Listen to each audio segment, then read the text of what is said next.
In the past 24 hours, Israeli attacks have claimed the lives of at least 25 Palestinians across Gaza. According to the Palestinian Central Bureau of Statistics, Israeli forces have now killed 1.8% of Gaza's population since the conflict intensified on October 7th, with a staggering 75% of the victims under the age of 30.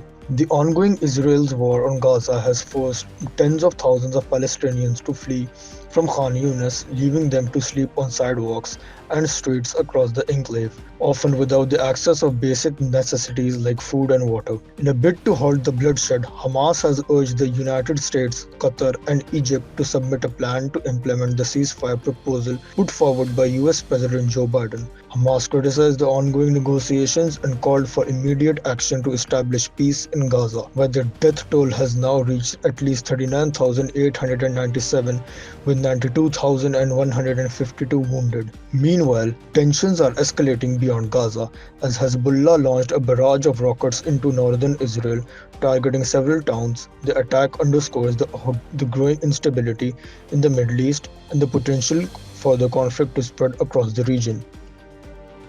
Former ISI chief Faiz Hameed has been taken into military custody and will face a court-martial over the top city housing scheme scandal. This is the first time a former spy master has faced such action in Pakistan's history. The military inquiry found evidence of misuse of authority and violations of Pakistan's Army Act. The Supreme Court has directed the military to investigate allegations against Hameed, which included orchestrating a raid on a housing scheme owner's offices and residence. The move is seen as a significant step towards accountability and a boost to the military's reputation. In other news, renowned Pakistani climber Murad Sadpara died on Monday after slipping while descending Broad Peak in Gilgit-Baltistan. A rescue operation was launched by the Pakistan Army on Sunday, but harsh weather conditions hindered efforts. Sadpara's body was recovered and brought to base camp. He was a seasoned climber who had submitted 4 peaks including K2 and led K2 cleanup expedition. His death has marked condolences from leaders including President Asif Ali Zardari.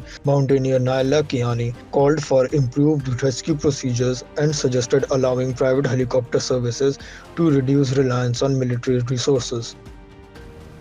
The escalating conflict between Myanmar's military and the Arakan army is driving more Rohingya refugees into Bangladesh, many of them suffering from severe war-related injuries. Doctors Without Borders has treated 39 individuals in recent days, mostly women and children, for wound-inflicted mortar shells and gunfire. The Rohingya, long subjected to discrimination and violence in Myanmar's Rakhine region.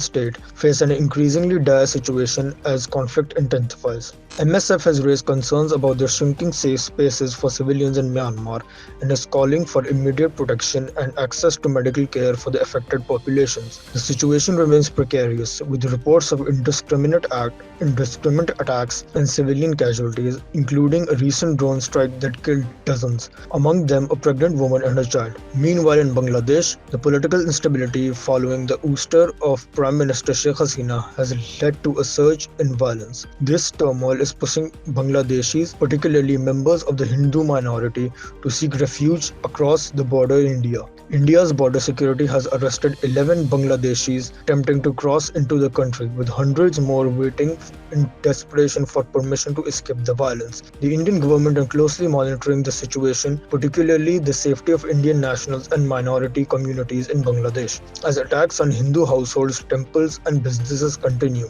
While the interim government in Bangladesh has condemned the violence and promised to address it, India remains cautious, having set up a committee to ensure the protection of minority communities and Indian citizens.